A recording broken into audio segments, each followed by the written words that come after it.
कक्षा 11 की अपनी प्रश्नावली चल रही है सरल रेखा। आज इसका लास्ट वीडियो है। विविध प्रश्नावली के लास्ट के क्वेश्चन करेंगे। क्वेश्चन नंबर 20 से शुरू करना है। क्वेश्चन नंबर 19 तक अपन पिछली क्लासेस में कर चुके हैं।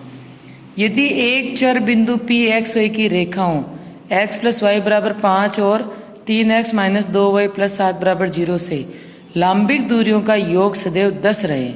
एक बिंदु जो मोमेंटेबल है उसकी इन दो बिंदुओं से दूरियों का जो योग है वो फिक्स रह रहा है 10। तो सिद्ध कीजिए कि P अनिवार्य रूप से एक रेखा पर गमन करता है। यानी P का जो अपन को बिंदु पर निकालना है वो एक सरल रेखा का समीकरण आना चाहिए। अब किसी बिंदु की किसी रेखा से जो लांबिक दूरी होती है उसका सूत्र, बिंदु जैसे हो गया x1 y1, इसकी किसी रेखा से जो दूरी का सूत्र होता है वो होता है ax1 plus by1 plus c upon a square plus b square का रूट और ये मापांक, क्योंकि दूरी हमेशा क्या होती है धनात्मक। अब इस बिंदु की पहली रेखा से दूरी माना कि P1 है और इसी बिंदु की दूसरी रेखा से दूरी P2 है। तो दिया हुआ है कि P1 प्लस P2 बराबर 10। अब P1 दूरी निकाली, एक्स वाई की इस रेखा से दूरी निकालनी है।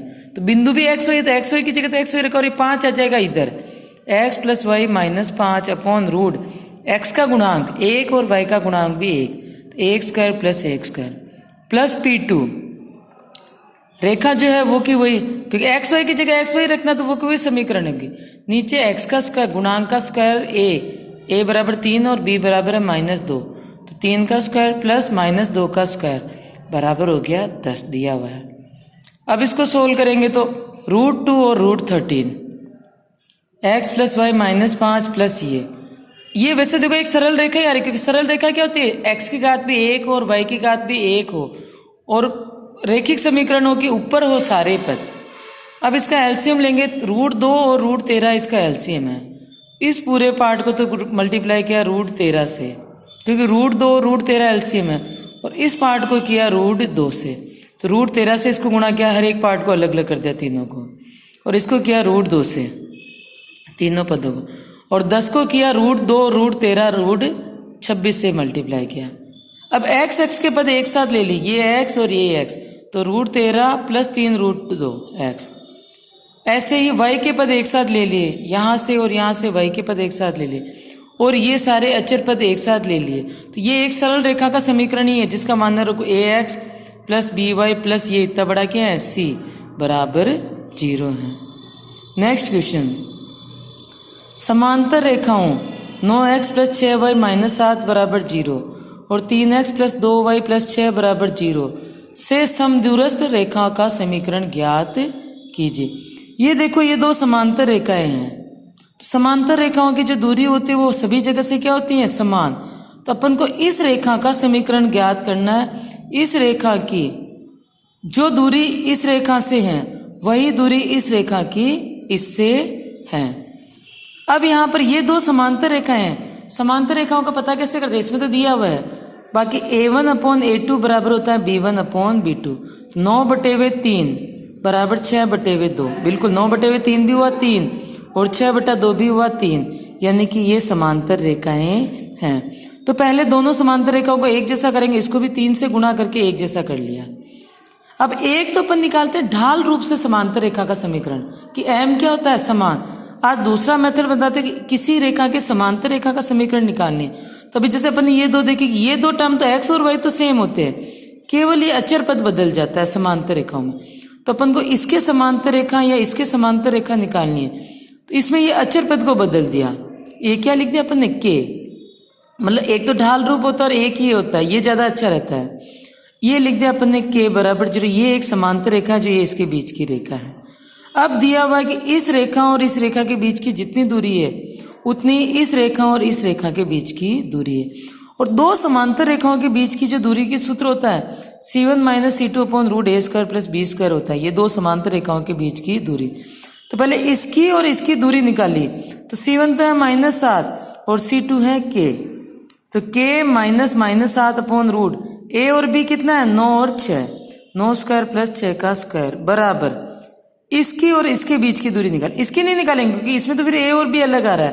तो पहले a और b सेम समांतर रूप में बदला, तो इसकी और इसके बीच की दूरी k -18/9 का स्क्वायर प्लस 6 का स्क्वायर।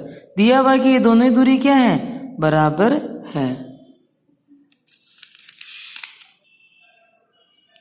नीचे का एलसीएम दोनों में सेम आ रहा तो नीचे का एलसीएम कैंसिल हो गया, k प्लस 7 बराबर k माइनस 18।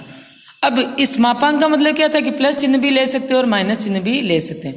एक बार प्लस चिन्ह लिया यानी इधर भी प्लस लिया और इधर भी प्लस लिया, तो k प्लस 7 बराबर k माइनस 18 या 7 बराबर आया माइनस 18, जो कि असंभव मान है क्योंकि 7 और माइनस 18 कभी भी बराबर नहीं हो सकते।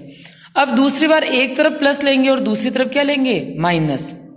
दोनों तरफ माइनस लेंगे तो कोई वो सेम ये कही आंसर है, क्योंकि दोनों तरफ माइनस लेंगे तो माइनस से माइनस कैंसिल होकर वापस सेम आंसर ही आता है। तो अब एक तरफ प्लस लेंगे और एक तरफ माइनस लेंगे तो माइनस चिन्ह हो गया, माइनस k प्लस 18। इससे k की वैल्यू आई 11/2।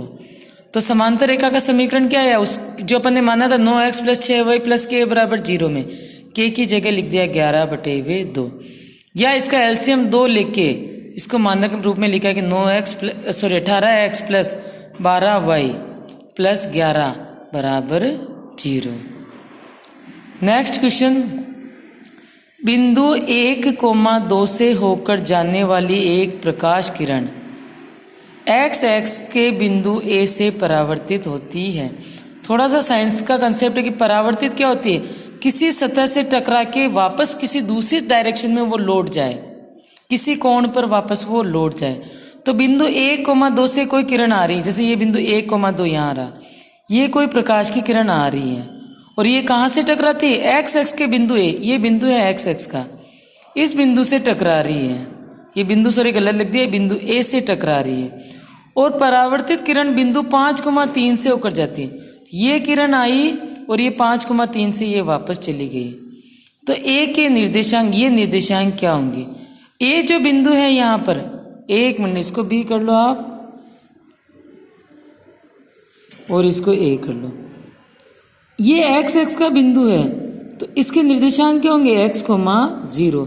अपन को x की वैल्यू निकालनी है। अब साइंस का कंसेप्ट है कि आपतित किरण, ये इसका हो गया अभिलंब, तो आपतित किरण जितना अभिलंब के साथ कोण बनाती है उतना, यानी उतना ही परावर्तित किरण भी अभिलंब के साथ कोण बनाती है। ये कोण और ये कोण क्या है, समान है। अब ये कोण और ये कोण समान पर अपने सरल रेखा का उस ढाल देखेंगे तो ये कोण और अगर ये कोण समान है और ये 90 डिग्री का कोण है तो ये जो कोण है ये वाला और ये कोण भी क्या होगा, समान। यानी इस रेखा का जो ढाल ये है, अब इस रेखा ढाल तो अपन x से नापते हैं, इस रेखा का जो भी ढाल है बिंदु x, 0 और 5,3 का जो ढाल है उतना ही ढाल 1,2 और x, 0 का है। अब ये माइनस चिन्ह क्यों लगाया, क्योंकि ढाल हमेशा धनात्मक x से नापा जाता था। इसका जो ढाल नापा अपन, इस रेखा का जो ढाल नापा, दो बिंदुओं से ढाल नापा, y2 minus y1 upon x2 minus x1 से 3 माइनस 0/5 माइनस x। इसका जो ढाल नापा तो अपन ने उल्टी x दिशा से नापा है क्योंकि ये और ये कोण समान आ रहा है, तो ये माइनस चिन्ह लगा दिया ताकि बराबर हो जाए। तो ये कोण अगर बराबर है तो ये कोण भी बराबर है, अतः ढाल भी बराबर होंगे। पर एक का ढाल धनात्मक x से आ रहा है और दूसरे का ढाल ऋणात्मक x से आ रहा है, इसीलिए ये माइनस आगे लगा दिया है। और इसको जब अपन ने सोल्व किया है तो बिंदु जो आया है x का मान आया 13/5, यानी x का जो बिंदु है 13/5, 0 है।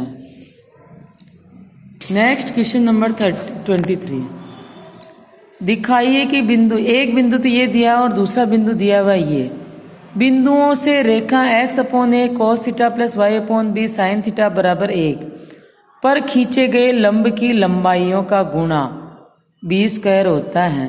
यानी इस बिंदु से इस पर अपन ने डालना है लंब की लंबाई की, लंबवत दूरी का जो सूत्र होता है ax1 plus by1 plus c/√a² plus b²। इस बिंदु से इस रेखा की जितनी दूरी है और इस बिंदु से इस रेखा की जितनी दूरी है उनका क्या किया अपन ने, गुणा अगर करते हैं तो उसका आंसर आता है b²। पहले तो इस रेखा का ए बी एलसीएम लेके इसको मानक रूप में चेंज कर लिया, लघुत्तम ए बी आ गया तो इसको गुणा किया बी से और इसको गुणा किया ए से। और ये भी देखो कि दूरी ज्ञात करने के लिए ये जो अचर पद है वो एक्स वाई की साइड ही होने चाहिए। ये ध्यान रखना कि दूरी जो सूत्र है बिंदु की रेखा से दूरी अचर पद एक्स वाई वाली साइड ही होनी चाहिए, इसलिए इसको इधर ले आए हैं बराबर 0।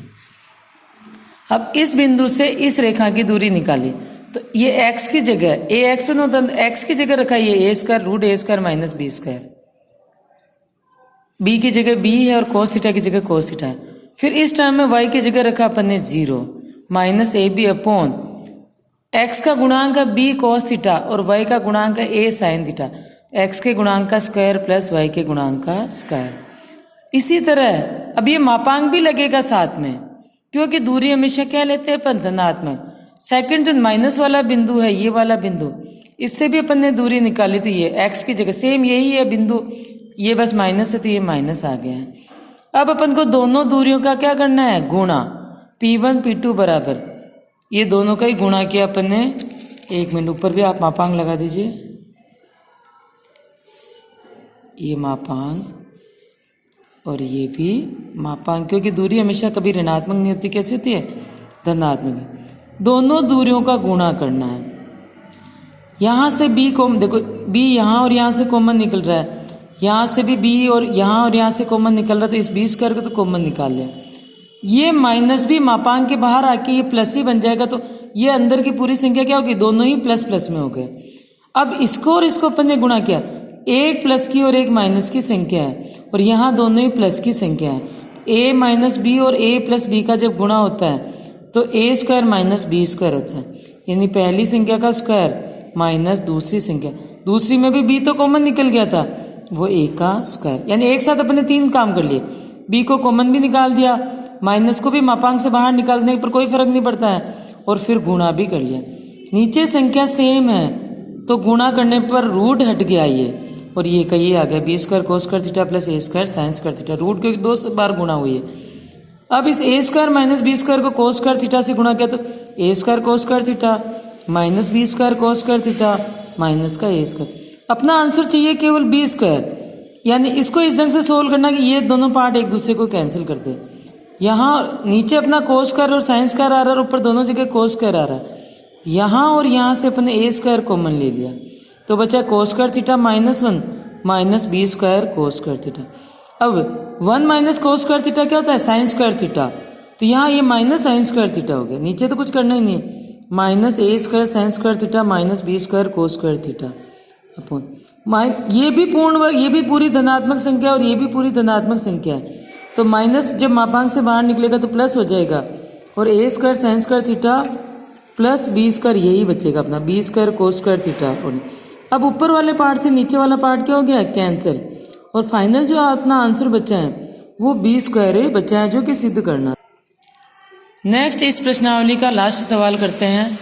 एक व्यक्ति समीकरणों, ये 2 समीकरणें दिए से निरूपित सरल रेखीय पथों के संधि बिंदु पर खड़ा है, यानी 2 रेखाएं प्रतिच्छेदी रेखाएं दी, क्योंकि संधि बिंदु दिया हुआ है, 2 प्रतिच्छेदी रेखाएं हैं और उस पर एक व्यक्ति खड़ा है, तो ये दोनों प्रतिच्छेदी रेखाएं ये हो गई ए बी और बी सी, जो बी इसका प्रतिच्छेद बिंदु है, और यहाँ पर कोई व्यक्ति खड़ा है, इसमें लिख रहा है कि संधि बिंदु पर खड़ा है, और समीकरण 6x माइनस 7y प्लस 8 बराबर 0 से निरूपित पथ पर न्यूनतम समय में पहुंचना चाहता है। कोई ये रेखा है, अपन कहीं भी जैसे यहाँ खड़ा है तो ये रेखा यहाँ हो गई है, और ये व्यक्ति यहाँ से यहाँ न्यूनतम समय में पहुंचना चाहता है, तो वो कौन से पथ का अनुसरण करेगा, तो वो उस पथ का अनुसरण करेगा जहाँ की दूरी न्यूनतम हो, और न्यूनतम दूरी हमेशा लंबवत दूरी ही होती है। तो यानी कि बीपी जो है वो एसी पर लंब हो गया, और अपन को इस पथ का समीकरण यानी बीडी का समीकरण अपन को निकालना है, यानी कि न्यूनतम समय में पहुंचने का समीकरण ज्ञात, तो कौन सा पथ का वो अनुसरण करेगा। तो लंबवत दूरी है, ये लंबवत दूरी है, तभी ये न्यूनतम दूरी होगी। तो अपन को अब रेखा बीपी जो है बिंदु बी से जाती है, यानी इन दोनों के प्रतिच्छेद बिंदु से तो जाती है, और एसी पर लंब है, तो अपन पहले तो एसी का ढाल निकालेंगे और उस ढाल का -1 अपॉन करेंगे, जो वो बीपी का बीडी का ढाल आ जाएगा, और एक इनका प्रतिच्छेद बिंदु निकालेंगे। पहले अपन ने प्रतिच्छेद बिंदु बी के निर्देशांक निकाले हैं, दोनों रेखाएं लिख ली और उनको विलोपन विधि से y का विलोप करने के लिए इसको 4 से गुणा किया और इसको 3 से गुणा किया, गुणा करके फिर दोनों के समीकरणों में चिन्ह अलग अलग है तो प्लस किया, तो विलोपन विधि से x की वैल्यू आ गई -1/17। इस x की वैल्यू को समीकरण पहले में रखा तो y की वैल्यू आ गई 22/17। अब AC का ढाल, क्योंकि ये इसकी लंबवत है तो अपन AC का ढाल रूप में बदलने के लिए इसको y बराबर mx प्लस c में लिखा, तो 7y बराबर आ गया 6x प्लस 8, या y बराबर आ गया 6/7x प्लस 8/7। इस रेखा का AC का ढाल हो गया 6/7। अब BD जो है वो AC के लंबवत है, तो BD का ढाल -1/m यानी -7/6। अब अपन को समीकरण जो BD का समीकरण निकालना, तो BD इस बिंदु से तो जाती है और उसका ढाल ये, तो बिंदु ढाल रूप में y - y1 बराबर m x - x1 से y - y1 की जगह कितना रखा अपन ने, ये 22/17 बराबर -7/6 x - -1/17। इधर लघुत्तम ले लिया 17, तो 17y - 22/17 बराबर, इस 7 को दोनों से गुणा कर दिया, -7x, सॉरी अब यहाँ देखो 6 भी है और 17 भी है, तो इस 17 का अपन ने एलसीएम लिया है, 17 को x से गुणा किया और इस 7 को भी, यानी 7 को भी अंदर ले गए और एलसीएम भी ले लिया इधर 17, तो 17 × 7 119x, यहाँ केवल 7 से ही गुणा हो, और नीचे 6 × 17, 17 से 17 कैंसिल होकर 6 को इधर गुणा किया और मानक रूप में पक्षांतरण करने पर ये सरल रेखा BD का समीकरण आया है। आज आपकी ये प्रश्नावली कंप्लीट हो गई है।